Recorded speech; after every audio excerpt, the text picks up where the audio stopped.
I can see you. All right, great. You can hear me. So here's how this is going to work. I'm waiting for a few more people to fill the room so we can begin all on the same ground. I see some of the questions that you're sending me. I have them on a screen and I can flag them so I can go back to them if they're coming in really quickly. And you can't see me. Okay. My video is on and I can see me. Can anyone else not see me? Maybe that's better. Okay. So some people can see me. It must be you, Summer, because others are seeing me just okay. Okay, we got a couple of smartphone questions. I can't hear or see you. Really? Okay. What I learned in doing a few of these is if you're using Chrome, you need to allow the camera to be used by Chrome. So there's probably a little button on the top of under your main URL space. Underneath that, you might see that if you refresh the page, as Summer just found out. So you're here for food photography and tech support. So I cannot tell you how bizarre it is to talk to myself in an empty room, but I've done other things like that. So, okay. We have 15 people who have joined us so far. And I see some of you are asking me about smartphone tips, which is a good question. I can get to that. We have a couple of those. We have a couple of questions about, and actually, since you're here already and we're waiting on the full beginning, I can kind of start answering the questions. My main work, Mayor, I guess I'm saying that hopefully right. My food work is my main work. I have done work in other parts of photography. I still do occasionally, but I'm pretty busy in food, and that's the thing that keeps me really busy. Thankfully, as all freelancers, the creed of freelancers is to stay busy all the time. But I've shot people, I have shot events, I've shot restaurants and architecture in restaurants.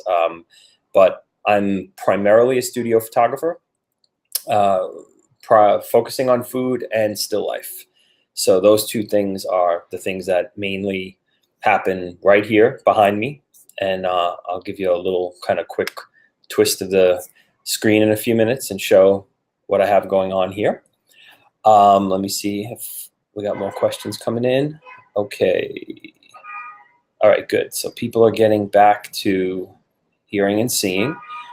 I'm going to save the question about an entry-level camera for now, because I know that other people are going to ask that question. So I want everyone to be able to hear that, because that was something I had on my list. And poor lighting conditions, and that's something I will talk about, because that's a common question that a lot of people ask. And I whenever I'm teaching beginning food photography, I always talk about how to deal with low light situations. So I will get to that. And if you have other questions, please keep sending them. And so far, I'm good. Hey, Jerry, I see you there. How you doing? So forgive me if I'm not making eye contact. I'm just reading your texts.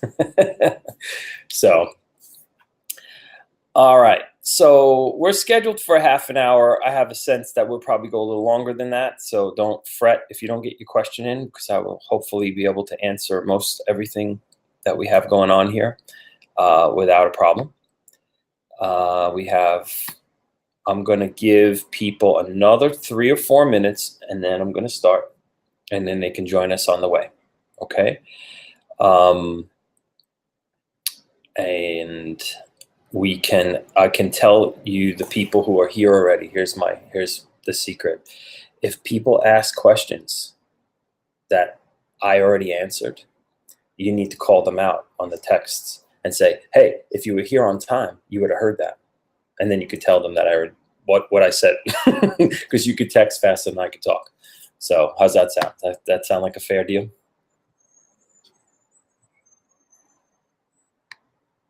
I don't see anybody answering, so, oh, okay. All right. I'm scrolling around here. What other questions did you guys ask me right now? Well, let's talk a little bit about smartphone stuff, because quite honestly, the smartphone cameras have gotten so good that it's really about the lighting that you have. The camera, what I was going to really begin with, and I can begin with this now, is no gear is bad gear. If you're a beginning photographer, your real challenge is to learn how to see light first and then operate a camera. And the idea of being able to capture light in ways that is pleasing for food photography is about recognition mostly, because we use a lot of daylight. We don't have to build our light. We have to recognize it and modify our light. And that's a main issue with food photography. And that learning how to do that first, looking at light, getting food, and recognizing what food and how it looks good on the plate and propped, and then using a camera, any camera, to take that picture. At that point, that's your starting point. From there, you learn the artistry of the camera. So for those of you who are just using smartphones at the moment, you have a really nice piece of equipment. It's not as versatile as the cameras that we use to shoot professionally, but it's still a capture device that is clearly getting better every day. So when we start talking about how to do lighting for food photography, the idea is about recognition, number one, orientation, number two, diffusion, number three. Okay, those three things: recognizing good light, knowing how to diffuse it, and understanding the directionality of it. Those things are really important. And if you can kind of start somewhere there, I'm also looking at your text. If you can start with that, then we can talk more about cameras, lighting, and that. So, but I'm going to kind of put together for you a verbal kind of toolkit of what you can use to start. Okay, so we have. Okay, so I have another kind of a styling question here about cost-effective backgrounds. I am going to tell you what was said in my studio today by a stylist earlier when we were working, who said, the East Village has been completely picked over in the trash, anything you find on the street, stuff that you find that people are looking to get rid of. We use anything that's flat and you can prop it up on top of two. I'm going to show you this right now. I'm going to swing over. This is the main area where I shoot. You see those sawhorses right there? And there's my window with my beautiful southwestern exposure. And next to that is my studio stand, which I put the camera on for those big drop-in overheads. But anything I can put on top of those two sawhorses, usually about 2 feet by 3 feet, sometimes you go a little bit bigger, those, anything that you think might look interesting, an old piece of wood, cutting board, a shingle, or what, not a shingle, a shutter. I've gone to architectural, what do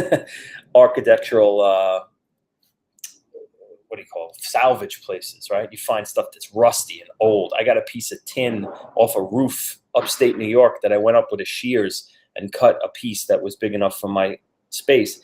And it's beautiful. It's rusty and it's got all this beautiful color tonation in it. So I would say anything that catches your eye is interesting and flat that you can put something on top of. Absolutely, that can be a great surface. So I could show you again. I'll give you a little bit of this kind of quick tour here. Let me disconnect my power cord. Okay, so here's the shooting table here. Okay, it's really a piece. It's two really big pieces of marble that I have on top of my table. It's a black piece and a white piece. Well, the black isn't marble, it's granite.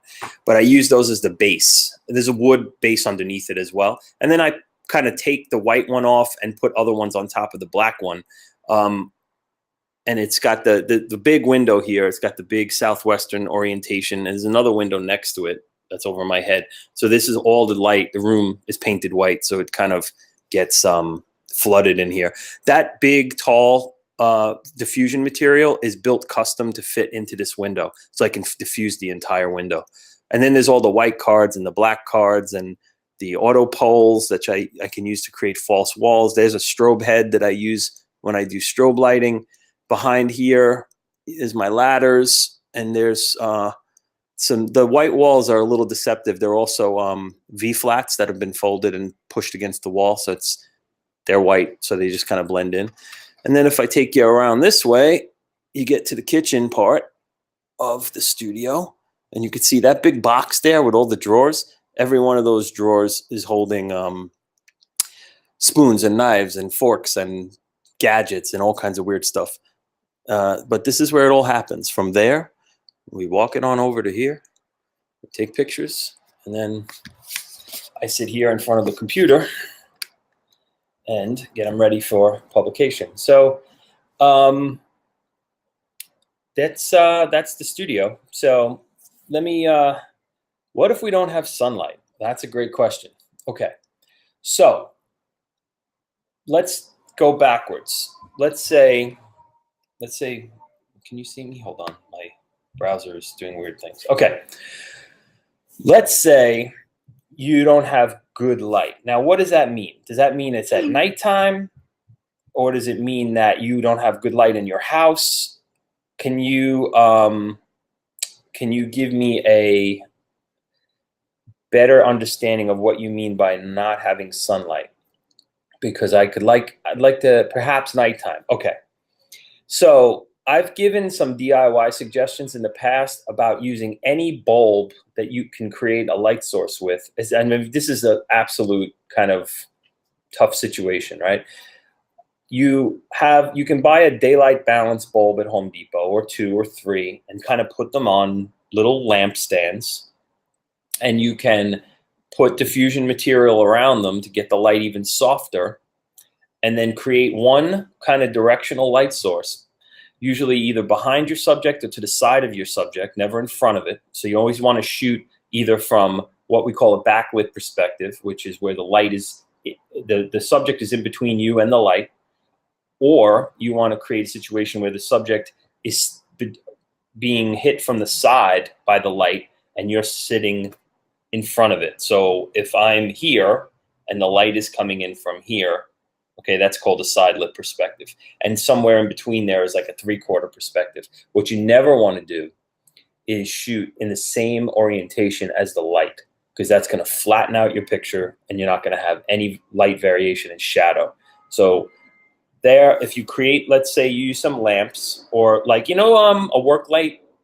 There's work lights that you can buy at Home Depot. They look like a bell with a little clamp on them.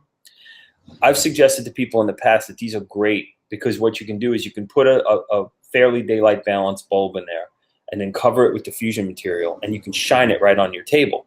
I use a clamp lamp from Home Depot with a regular bulb. Okay, yeah, there it is. So this is a really good solution. So here's the toolkit I was talking about, the DIY kind of toolkit, is these kind of clamp lights that you can clamp onto other stuff, or you can put them on a stand, a light stand. If you don't have a light stand, you can have somebody hold it for you, or you can, clip it onto something that's near your table. Okay, I'm reading. I'm going to get back to this one. So let's hold on.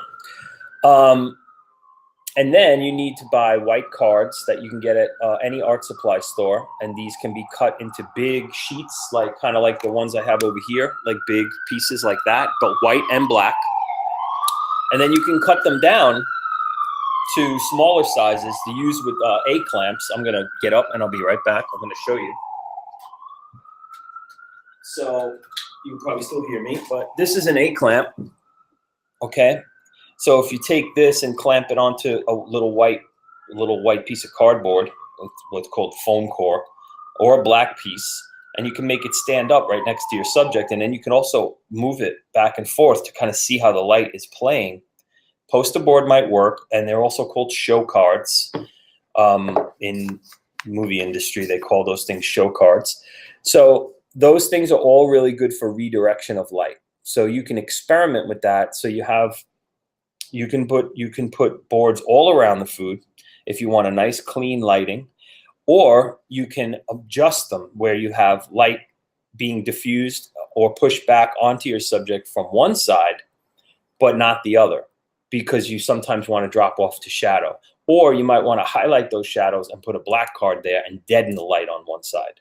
So I've done it in all different variations. You should experiment with them. Put them all around your subject, and then take one away, take a shot, put it back. Take a different one away, put it back. Put a black one there. And then you see what the light really does and how it plays. This is all about experimentation with food in particular, because light plays off food differently. Some foods are dry, some foods are wet. And I got a question here. What do I use for a diffuser? This one here, the panel one that I have right there, you see the top of it. There it is. See that panel? Okay, that's a plastic that you can buy at like a plastic store. Most big cities have a store that sells nothing but plastic products, like pieces of plexiglass and things like that. They also have rolls of plastic. That's in like sort of a translucent plastic that you can buy in a lot of those stores. And what you do is you buy it in different lengths, and then you can either affix it to a frame like I did, or you can paste it right into your window, which I've done before. And I do that on the road sometimes when I have to be in a place that I can't bring tons of stuff. I bring sheets of this material and just put it up. I also have what they sell in photo stores is called a silk, and they make them out of real silk. They make them artificially, but basically they make them in different thicknesses to knock down the light a stop or 2 stops or 3 stops. And the one that I have is a 3-stop China silk, and it's 12 by 12. So I can use it pretty much anywhere. And you could put it on a frame. So you could basically tent off an entire,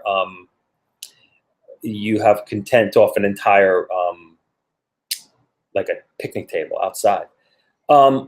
I don't always use the diffusion in my window. Sometimes the light is naturally diffused. The light, when it comes through the window directly or really hard, I will put the diffusion material in. But when I don't, like when the light is either before it reaches the peak in the sky or once it's past the peak in the sky, I have sort of a shadowed light that comes through. But because it's southwestern light, it's still fairly strong. It's just not direct. So I get a really nice, soft, diffused light on a sunny day. Now, on a cloudy day, I don't need to use any diffusion. Actually, I end up sometimes having to push the camera a little bit harder, go higher ISO, go lower aperture to get more light into the camera. So the direct sunlight has to be diffused, or the really, really strong sunlight. But when it's either not directly coming through the window or it's a cloudy or overcast day, I can make do with the light that's being diffused by nature. And that's, a lot of times you're going to find that that's your best way. If you have an orientation in your house that isn't quite great and you're not getting any really kind of penetrating light, whether it's soft or hard, you walk around the house, take it outside, get a diffusion material and put it up right between the sun and your table. Because you got to think about it. If you're only shooting on a table that's maybe 2 by 2 or 2 by 3, it's fairly easy to put up that diffusion material and kind of tent off your shooting area. Okay, I have a question about stock photography. I'm going to go back a little bit. The north facing, did I answer your question? Just the kitchen worktop. Who was that asked me if you're there and you're listening, did I answer your question about your north facing window? Let me look back here and look at some of your other ones. I think I got that one. Smartphone, we got that one. Good entry level camera. So let me go back to that just for a minute, because it was one of the first questions that I got, and then I'm going to jump up to the stock photography question. Um, we entry-level cameras. Entry-level cameras, in my estimation, are of three categories. There's what they call a mirrorless system, which is also sometimes mistaken for what they call a micro four thirds system, which are very similar but a little bit different. This basically looks like a point and shoot camera with changeable lenses. They shoot really high quality files. They operate just like a DSLR, except they're not as nimble. They don't move as quickly. Sometimes there's a little bit of lag that you may not like. It's very different than shooting a DSLR. But all of the camera companies make quality mirrorless micro four thirds systems. I have two different ones. I use a Fuji and I use a Panasonic, but I've used other ones just kind of playing around. I know Olympus makes a really good one. Most of the camera companies, and depending on like what you like, and if you have other lenses and if they're adaptable, you may want to play with, the Nikon one, or, Canon's not making a four thirds, but they have a really good point and shoot line of cameras too, which are almost as competent. They use more zoom lenses instead of interchangeables.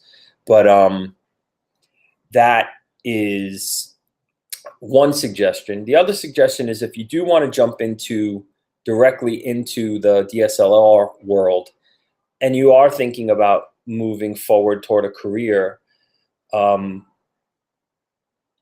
no, of course there's nothing wrong with just using a DSLR. DSLR's the prime camera that most people use professionally. It's just the levels. Yeah, medium format cameras, Jerry, are. I tested the new Hasselblad about a month and a half ago, and it is an amazing piece of technology. But I'm going to tell you two things. It's entirely impractical unless you're shooting a high level of advertising work, because the cost is so high, and secondly, because the files are so huge and they have to be stored. So now not only you need to have a powerful computer to run it, you need to work with a tech pretty much all the time. It's not like a DSLR where you're going to pop a card in, shoot, and you could do it that way, but it's impractical. It's not a practical way and I wouldn't make that investment unless 90% of my workload required it. And right now it doesn't. And I'm a busy guy, and it still doesn't pay for me to have one. So unless you're shooting like liquor ads 3 times a week, at $50,000 per, it doesn't pay. And even if you were making that kind of money, you can rent it every day with the tech. The person and the camera come together. So at this point in time, I wouldn't make that investment. Let me go back to I was talking about the difference of entry-level cameras. So let me go back for a second. When you're thinking about jumping directly into the DSLR world and you're not working professionally, or you don't have a big budget, some of the prosumer level cameras by Nikon and Canon and Olympus are excellent cameras. The one drawback with some of them is they don't shoot a full frame. And what I mean by a full frame is, when you put a lens on a camera, it says 35 millimeter. Your frame is going to be 35 millimeter when it copies onto that compact flash card or SD card. When you're shooting on a camera that's not a full frame, it's cropped. And it's a hard adjustment to make if you're used to a full frame, or if you learn on a sub full frame and then transfer to a full frame later. So my suggestion is, if you're serious about photography, is buy a used camera with a full frame chip in it, because you can get a quality DSLR, especially when they change the models over. So like right now, if you wanted to get a 5D Mark II, for example, a Canon 5D Mark II, which is the version of the camera that I shoot, but the version before, which is still an excellent camera. I sold mine with a brand new shutter box, which basically made it a brand new camera, for $1,000. So you can't get a camera of that quality for that price in the prosumer level. It shoots high definition video. So I would say you make the investment on a camera that is going to be a tool that you can use professionally if need be, because you can't make the jump to shooting professionally as easily without a full frame camera, in my opinion, because it's a kind of a, nobody who's in the professional field is really shooting a camera like that. So it's important to kind of, if you're thinking in those terms, go for the camera that is going to be appropriate for what you want. So let me go back to the question about stock photography through an online service. It is a good way to break into the business, assuming one thing. And I had this conversation with a former student of mine just 3 nights ago who came to me for some advice. He got noticed on Flickr, and he was approached about selling his pictures to a major advertiser, and he didn't understand how to price himself, and he gave up the rights to a lot of imagery that was very valuable for a very low price.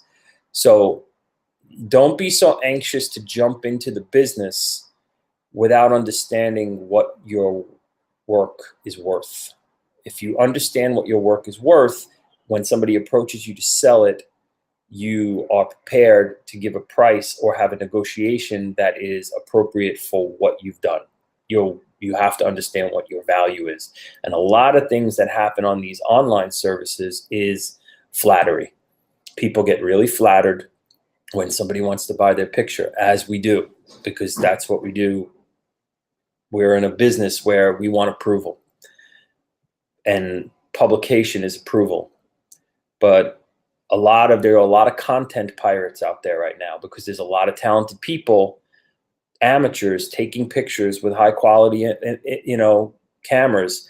They're putting them out on Flickr, and they're putting them out on some of these other, Shutterfly and some of these other ones, and they're mining these sites for content, because everybody wants more content right now. So you got to be very careful.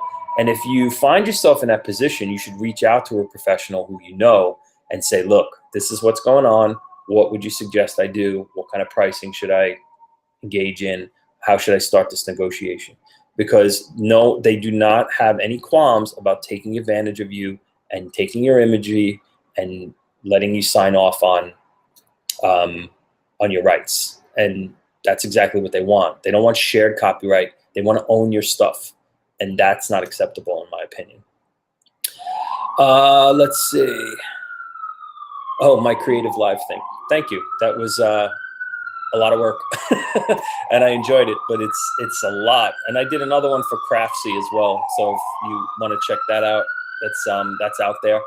I do want to mention something while we're here. There is a charitable component to what we're doing here, and something that's important to me personally.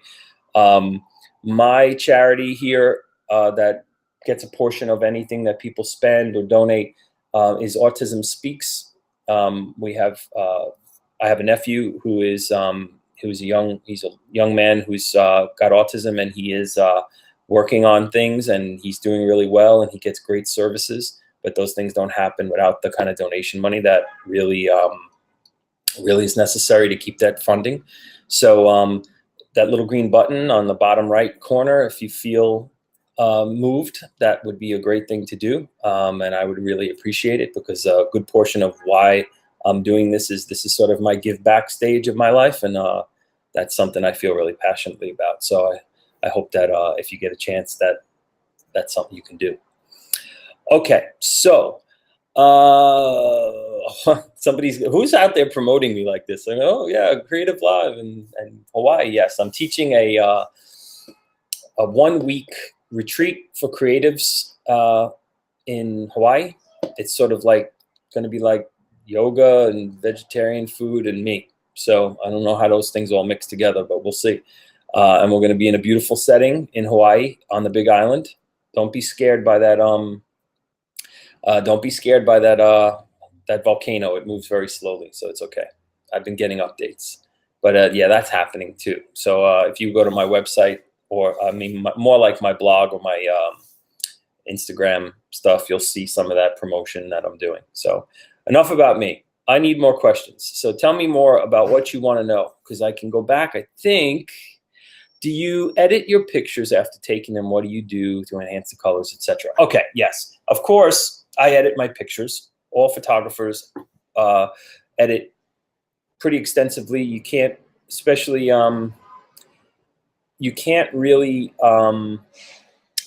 send in your raw files. We shoot, as professionals, we shoot raw files. They're proprietary to the camera. My files are called CR2s, Camera Raw 2, from Canon. And what they do is it's basically a digital negative. So you have to be able to process them somewhere. So we put them in the computer, and we expose our camera in a lot of ways to accommodate the software that we're going to use to process them. So technically, what I do is underexpose a little bit. I usually underexpose about a third, because what it does is it preserves the whites. Because when you blow out white with a digital image, the information is gone. It's no longer there. So you can't bring it back in post-production. So if you underexpose just subtly, you are able to maintain. And it's very important to learn how to read what they call a histogram curve. And when you put a photo in Photoshop or one of the other editing programs, you'll see this little thing that looks like a mountain, or these little lines. It looks like a chart, like a heartbeat almost. And the kind of ideal histogram curve that you're looking for is like a little mountain. It starts low on the black and it goes up, peaks in the middle, and then trails off down here in the white. And that's a perfect curve. And that's what you're looking for. So they have a setting on most of the cameras where you can pop the button a couple of times and it'll bring up that histogram curve. It really helps you understand where the lighting is. And you see the same thing when you're processing the picture in Photoshop, when you're processing a raw file, especially. Okay.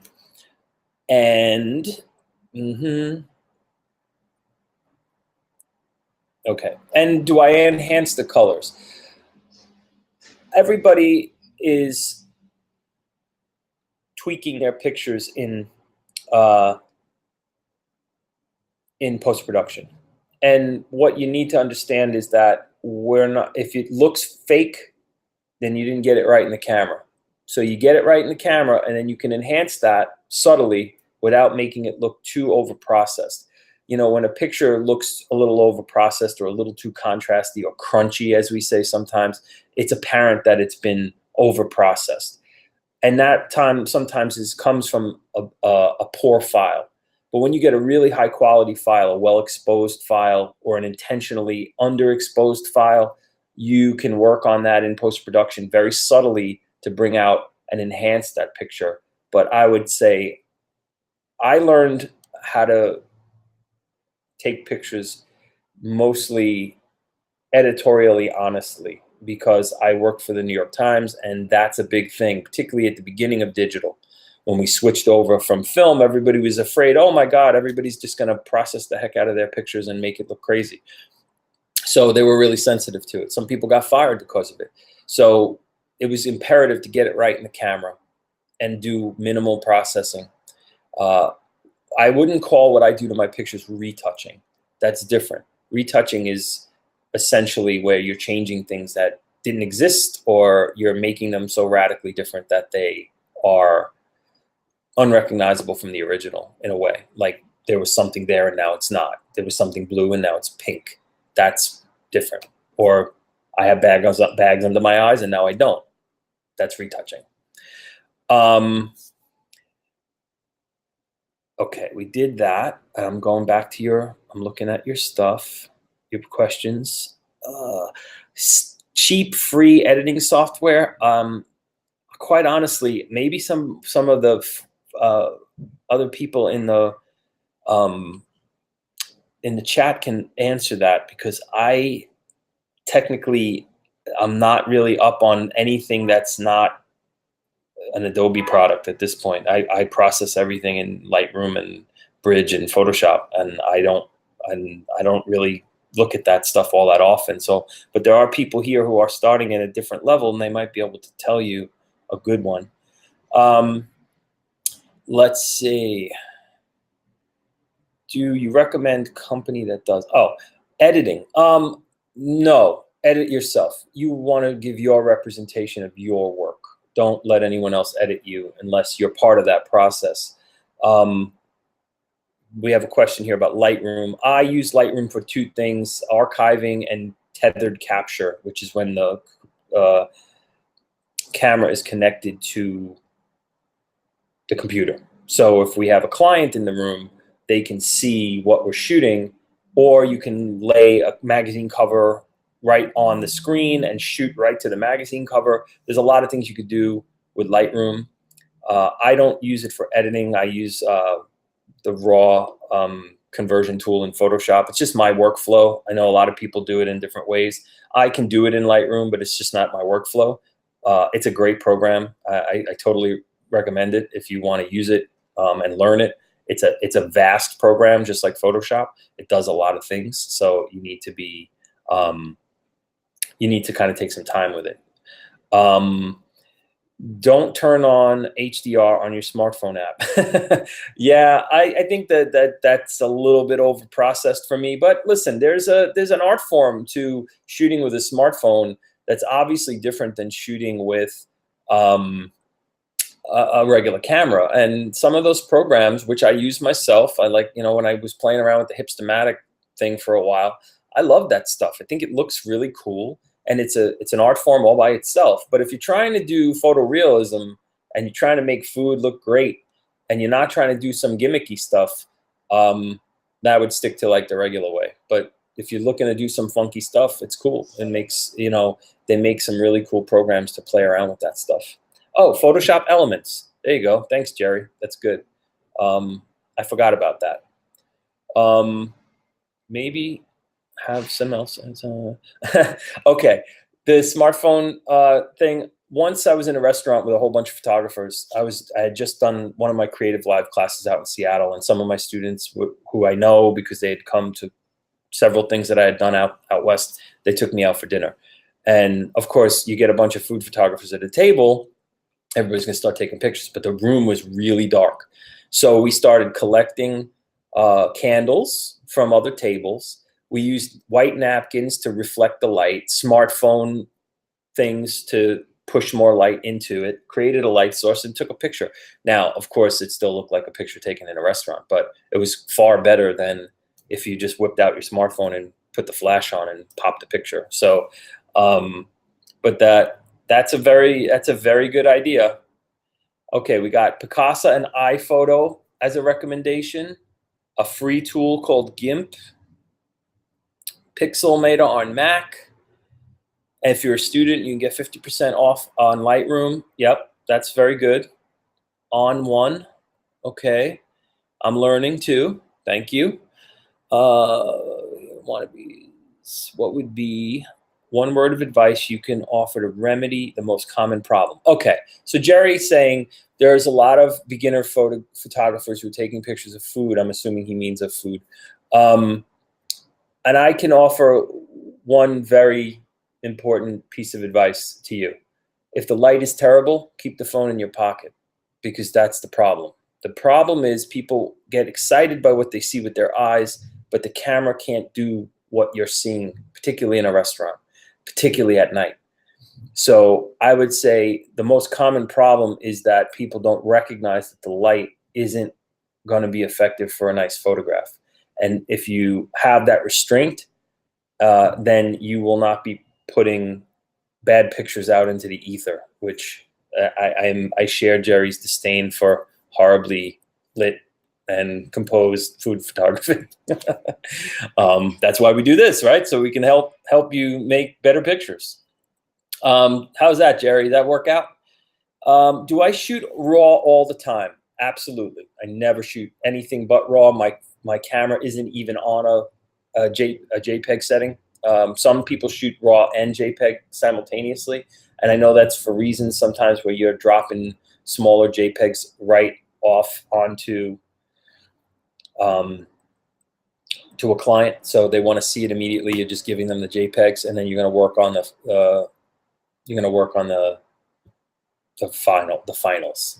finals. But reading and talking to yourself at the same time is really hard. I suggest you all try it one day. How different is food photography from people photography for me? Not very different, because my style is translatable to people. Particularly my side lit style, one where I use the really dark backgrounds that you see in a lot of my photos. I shoot people that way too. I love shooting people that way. I think it's that beautiful kind of hard fall off between light and dark. As long as you expose to the light side really well and you let that dark fall off and you can push back as much light as you like, that's the style I like in general as a photographer, and it works for the two things I photograph most often, is people and food. But it's a style, and it's a style that, you can translate any style to anything as long as you understand the way light has to be used. I mean, light is the key to photography. It has to be understood, manipulated properly in order to get the results you want. Okay, let me look back at your questions. Did I say your name right, Mayor? Because I said that before, but I didn't hear your answer. Love it. If the light is terrible, keep the phone in your pocket. Yes, absolutely. It's close enough. Okay, fair enough. You're not going to be able to tell me right now, right? So, okay. What props do you suggest around your food to show it off, or do you? Well, I have a collection of thousands of props. So, and I tend to like to use food as props. So if I'm photographing something and there's some crumbs or some seeds or some,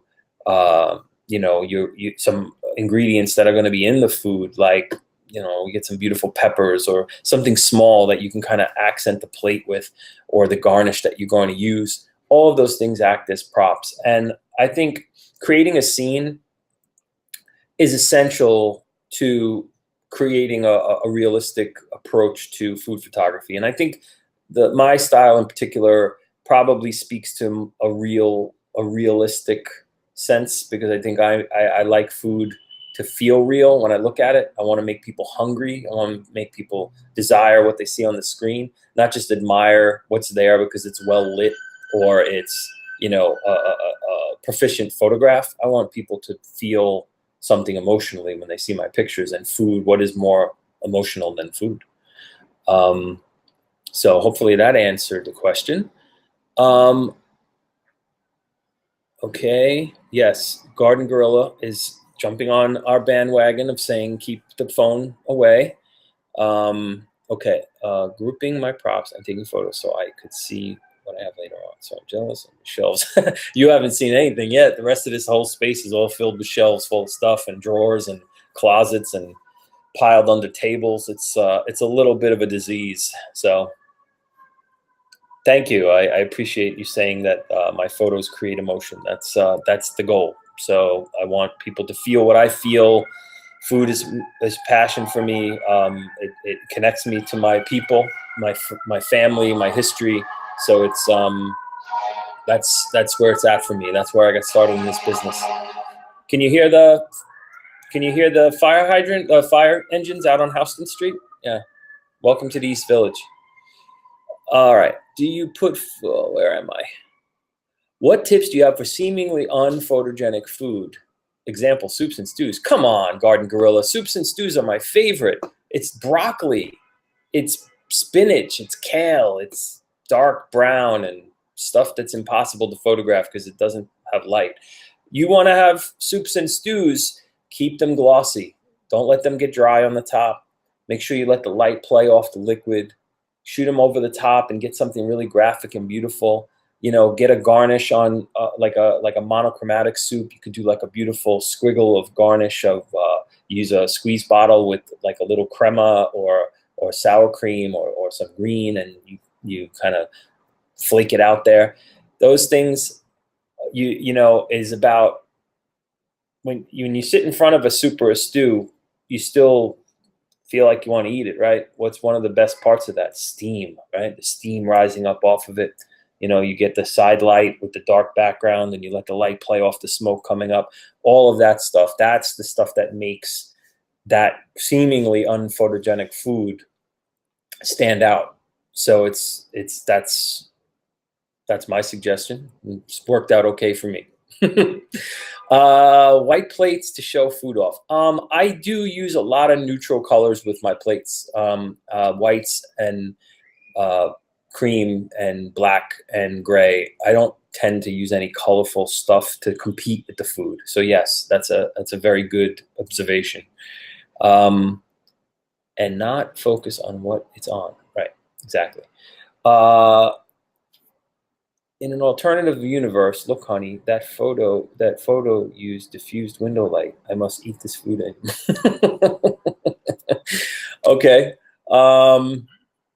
That's nice. I want to eat the food in my photographs, even if you don't like the ingredients. Again, that's exactly the point, right? And it's about appreciating food and experimenting with food and being excited about food and maybe stepping outside of your comfort zone with food. And I've learned that too in this job, and that I'm exposed to food that I wasn't exposed to growing up.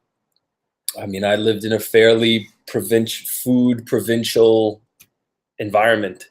I didn't eat sushi till I was a grown up. I ate Italian food, and that was pretty much it, or Irish food from my other grandmother. And I learned a lot about food in doing this. So to share that with an audience is an experience that I appreciate as well. I always get my kids to blow the steam away so I can get a clear shot. No, take the picture. Don't let it fog your lens, but take the picture. You should definitely take that picture, Garden Gorilla. Okay. Encourage me to read their publication and curate their pictures and try the recipes. You can tell the New York Times that. I've been telling the New York Times that for a long time, that they don't need to be told. They know that evocative imagery is what draws people to the recipe. So I'm going to get to that, Jerry. I'll talk about that in a second. The evocative nature of food is what draws people into the story. The photos of food is what draws them into the story. What draws them into the idea of making the recipe is that when you see the photograph and you want the food, that's what's going to turn people on to go out and make it. So the photograph is essential. So the New York Times, if you don't know this, has launched a cooking site, which also has an app for your iPad, which is built largely on the photographs that I've taken for them over the past 10 years visually. And we're going back to the archive. It contains about, they've been hiring me for 10 years and every day for the last probably 8. So I don't foresee it going anywhere right now. So I'm glad you feel that way, but I'm fairly secure at the moment. And until something really bad goes on, I don't think they're going to get rid of me. So I think I'm doing okay. Thank you, though. That's really good. Okay, so the photo connected to the recipe. Go to the New York Times cooking site. Download their app for your iPad. It's great. It's got some great stuff. Okay. Well, you can all get great. I have no fear because there's room in this business for everyone. I have a group of people here in New York that I kind of pal around with maybe once a month. And it's a group of food photographers. And we've kind of formed a little bit. I'm kind of like grandpa food photographer. They're all younger than I am. But I reached out to some people and another photographer who's around my age. We kind of bonded and we wanted to kind of create a little bit of a community and kind of discuss the problems that we have and discuss the issues that we have on the professional level. And it's great. And we don't compete with one another other than, people see our work. But what Noah does is different from what Melissa does, is different from what Liz does, is different from what I do, is different from what Michael does. We're all different. And we all have our own good points. And it is all about style. So if you're out there and you develop a style that is marketable, more power to you. You'll get my support. Hello there. Hi, Renee, OB. How are you? Let's see. I started as a photojournalist, converted to the darkroom to digital, and then moved to the internet. I really want to go back to photo. What's a good way to get back without going back to print? Instagram. Instagram is a great way to go back. Pinterest, anywhere where you're able to publish photos that you choose, start projects, do interesting stuff. Instagram is, in my estimation, one of the best inventions since the dawn of the internet, because for creatives, because we have the opportunity to create small portfolios, do side projects, be clever, be creative. It's a great way to show that you have a creative mind and you have a skill set. So Sophie, okay. The best way to get photos from your camera to Instagram. Well, I mean, I take them right out of some of the programs that I use, jump right over to Instagram. Like I use Square Ready a lot because my frame's a 35 millimeter and I want to show the whole frame sometimes. I don't crop them. But a lot of the really good apps that we use to kind of process photos or play around with them, you can upload them right to Instagram, or just go to Instagram and pull them out of your photo stream. If you have an iPhone or an Android or one of those. Can you give us all a photo assignment that we can post and share? I can certainly do that. That's fine. Grambler. I don't know that one, but I'll take Jerry's word for it. Don't forget Google Plus, as there are people share. Okay, there we go. That's true. I'm gonna need a sip of coffee, so it's getting late here in New York. Okay, so we can take care of that. We have a couple of minutes to go. I want to remind you that something else that's important to me and is also happening here on Tivamo is Phoebe Lapine. She's a gluten-free chef, and she's going to talk about gluten-free cooking on Monday here, and you should join in. I am. It is not a secret, but it's also It's also not something that I broadcast at every opportunity. Is I found out about a year and a half ago that I need to eat that way, and I have been eating that way, and it's made me feel better and healthier. It's not a choice; it is a necessity. And for those of you who it is a choice, then it's also good to be familiar with the idea. Half an hour would not have been enough. It's good for you to familiarize yourself with this style of cooking, because even if you're not eating that way out of necessity or by choice, somebody you know is. And if you're cooking for people, it's good to understand how you can make those choices. I know that when I show up somewhere that understands my needs as an eater, it's really helpful. So I think that taking her class and listening to what she has to say, I think that would be really good. So it's very cool. So the timing on that is it's Monday, and it's going to be 5:30 Eastern, 2:30 Pacific. I believe you should check on their schedule though, and just be sure if it's something you're interested in. That's definitely something you should do. Let's see. Appreciate the time. Okay, cook, photograph, eat. Yes, absolutely. That's probably much the order of most of my life: cook, photograph, eat, and was how we did it today too.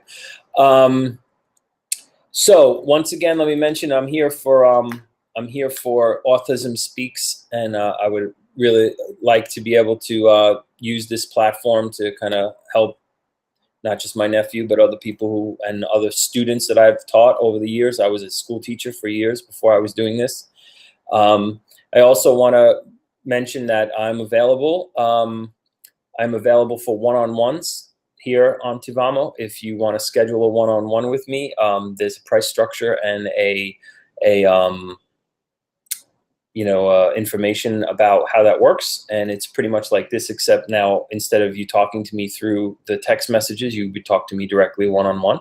I did one last night with Tanya, and I'm not sure if Tanya's here, but she said she might join us. But she and I had a really good conversation. She's a professional photographer in a different field, and we were trying to find some middle ground where she can kind of break in and do a little bit more food work. And hopefully my one-on-one with her gave her some ideas. So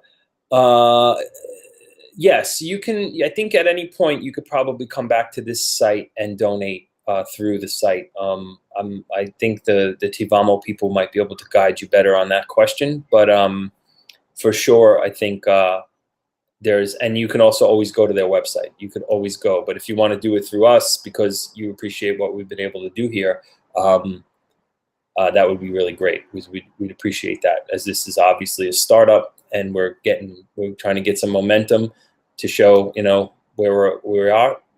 You should come back here and do it. I got some time for another question or two. If there's anybody who has another question they'd like answered.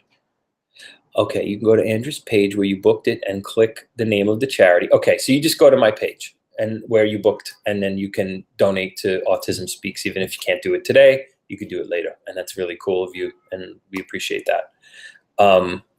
So a couple more questions. Anything else? Because I really have lots of stuff that I can tell you. Or I could just sit here and you can watch me drink coffee, because that's cool too. Because it's late in New York, 8 o'clock, and now the sun has been down for 3 hours. Off-topic questions? Yeah, that's fine. What would you like to know? Lorena. I'll have my questions ready for next session. Huh? Okay. We're doing this again in a couple weeks. I have a bunch, but I'm going to save them for the one-on-one. Okay, that's cool too. Or what was the off-topic question? Starting out, would you work for low pay or exposure? Yes, but be careful with the exposure thing. The exposure monster has reared its head a little too often these days, as far as I'm concerned. And a lot of times people who are promising you exposure really can't help you. They're just looking for free content. So be very careful with that.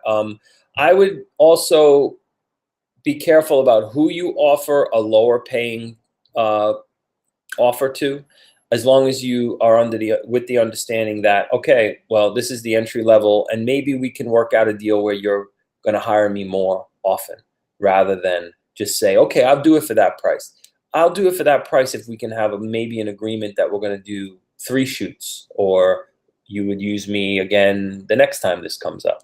And then if they don't call you back for a while, and then they come at you again, you say to yourself, and you say to them, well, Kamal, we talked about this, and my rate is this now, because, this is the last time was an introductory rate.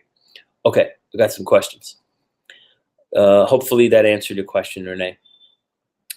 How do we know if we're going to do this again? Well, we are going to do this again, November 23rd, and we're going to do it, I think, about the same time. And so just check the schedule, and I'll be here to do this again. You just bought a 24 to 105, and I have a 50 non-L and a 17 to 40. What lens would you get if you were next? Okay. I would say a 50 millimeter macro. So that's one of my favorite lenses. If you want to hold on a second, I could show you what it looks like. I'm still here. I have not left. Okay. It's this stubby little guy right here. So this is a 50 millimeter macro lens on my Canon 5D Mark III. It's kind of short and kind of small, and you can see it has a recessed lens. If you can see in there, you can see it has a recessed lens, and that's the 50 millimeter macro. It is the cheapest lens I own, and it's also the one I use the most often. It's good at a decent distance, and it's amazing up close. And it's so inexpensive. So I would totally say if you're interested in shooting food, that's your baby. So thank you. Thank you for being here. I appreciate it.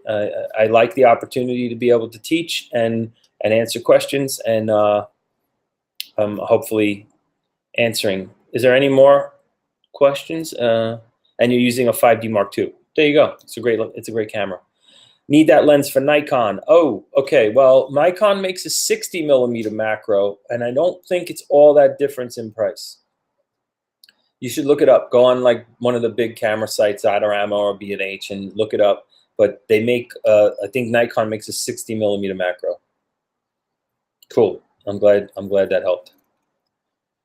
Okay. So you signed up for the 23rd and you have a question list prepared. Excellent. All right. Well, that's what I'm here for. Answer questions. And it is now 8:01. So I will throw out one more opportunity for people to ask a last question. I did not go to the PDN Photo Explo. I haven't gone to those things in a while because I go there and then I spend lots of money, and I don't need to spend any more money on camera equipment. What do I have for dinner? Oh my God, I have so much food in the fridge from shooting today. We shot a whole story on beans and Thanksgiving food and meatballs, and the last 5 days have been insane. We have so much food in the fridge. I've been giving it away. And then I actually made my own pasta sauce last night because I didn't want anything that I shot. So that happens too. So, anyone? Last question? You're welcome. Okay, the lead time on some of this holiday stuff depends on the publication. Like some of the major magazines shot Christmas in the summer. I think that's weird. I don't. The magazines I shoot for, we didn't do that. In particular, the New York Times. I'm shooting Thanksgiving like a madman right now. I'm going to be shooting Thanksgiving right up to Thanksgiving. Some of the stuff that we're going to publish